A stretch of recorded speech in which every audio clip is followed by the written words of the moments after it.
యేసుక్రీస్తుని కూడా హేళన చేస్తూ ఇప్పుడున్న సమాజం మాట్లాడలేదండి. అది విధేయత పుస్తకం అని, యేసుక్రీస్తు మరి ఈ ఇండియా వాడు కాదని, ఏమండి ఇశ్రాయేల్ దేశానికి మాత్రమే పరిమితం వాడు అయ్యాడని, ఏమండి అవునా కదా? యేసుక్రీస్తు ఒక వెలుగు అయితే ఆ వెలుగులో నుంచి చీకట్లోకి అంటే లోకంలోనికి లాగుతున్నారు. ఇలా లోకంలోనికి లాగే వారికి శ్రమ అంటున్నాడు. కాబట్టి ఇప్పుడు మన దేవుని వల్ల మనము ఎంత నిందింపబడ్డా కానీ, మనల్ని ఎంత చెడ్డవారిగా చిత్రీకరించినా కానీ దేవుణ్ణి మాత్రం వదిలిపెట్టకూడదు.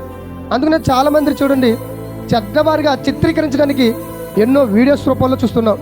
ఆ మధ్యకాలంలో ప్రసన్న అన్నయ్యని కూడా ఏమండి ఒక చెడ్డవాడిగా చూపించడానికి ఎన్నో వీడియోలు తీశారండి. మీరు యూట్యూబ్లో కొట్టి చూడండి, కనపడిద్ది. మంచిగా సమాజానికి వాక్యం చెబుతుంటే ఒక చెడ్డవాడిగా చిత్రీకరించి సమాజంలో చూపించడం మనకు కనపడుతుంది. అంటే మంచిగా వాళ్ళనేమో చెడ్డగా చూపిస్తుంది, చెడ్డవారినేమో మంచివాడిగా గుర్తింపు ఇస్తుంది. అలాంటి వారికి శ్రమ అని బైబిల్ చెబుతుంది.